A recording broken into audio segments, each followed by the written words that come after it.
and I will pass it over to Mario and a special guest that we have today, and I'll let him introduce her, and then we'll address some of your questions about keeping up the positive momentum in your relationship with your kids and preventing relapses and regressions, whether that be on home visits or once your son does graduate from NSA. Thank you, Heather. So yes, welcome everybody. So I'd like to introduce to you guys a dear friend of ours, colleague, and someone with a lot of experience in the industry, Miss Kelly Weld. Kelly, I guess I heard you're now in Washington. Is that what I heard? I'm moving that direction. Yeah. Okay. Settle there. There you go. So, yeah, Kelly was part of the NSA family for several years until she moved back to the U.S. Kelly has a license as a marital therapist, right? MFT. She's also an English teacher. She's worked as a wilderness therapist, as a clinical director, as a therapist, woman of all trades, I guess, in this industry. We invited Kelly over because one of your questions, I guess, for us was how as parents, you ask, how can we continue to provide support, and how do we stay strong with our boundaries and practicing what we've learned? You know, how do we find that kind of support as well after a place like NSA?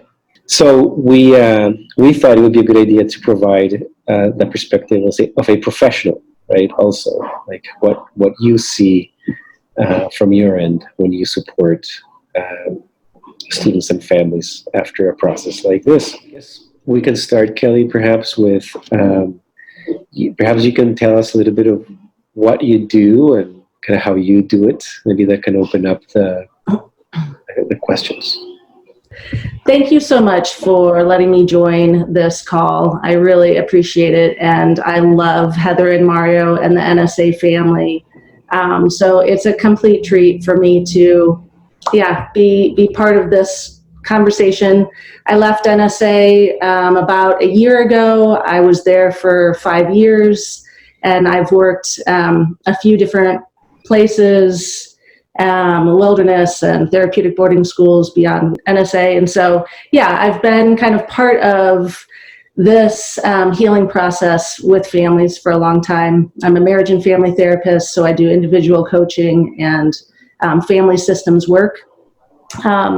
Right now, I am offering coaching services, and I love that I get to do that because I am able to continue to support young people, family systems, and do that in a variety of states.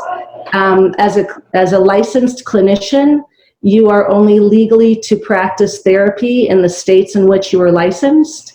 And when I was leaving NSA, I had a number of families who live all over the United States who wanted to continue working with me. And so I started to research the difference between therapy and coaching and what some of the overlap is, what some of the difference is.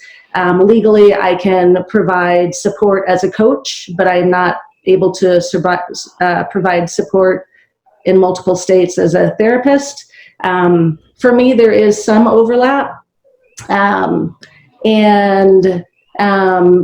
the real kind of crux of the deeper work is happening at NSA. And so my job then, what I get to do is take the work that has happened in wilderness in NSA and then kind of move it forward.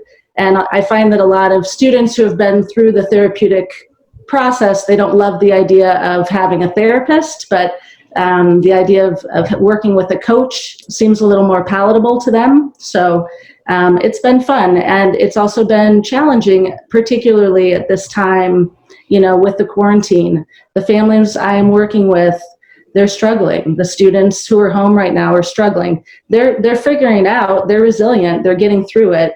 But if your students, if your sons are kind of romanticizing, if I were only at home, I can tell you right now that's not the reality for the students I'm working with who are at home right now.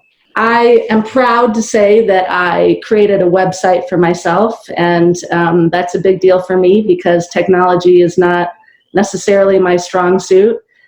So if you are interested, you can look at my website, which is kellyweldcoaching.com, and it just kind of explains who I am, the difference between coaching and therapy, and yeah, kind of my services. And I'm not the only good coach out there. There are a lot of really excellent people who can support you and your sons.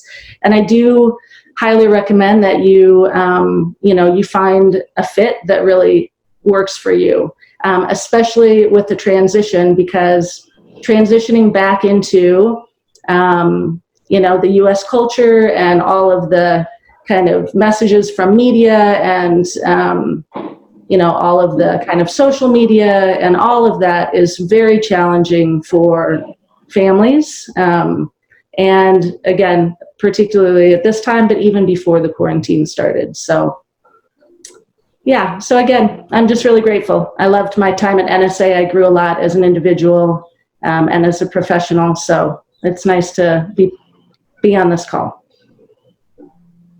All right, thank you.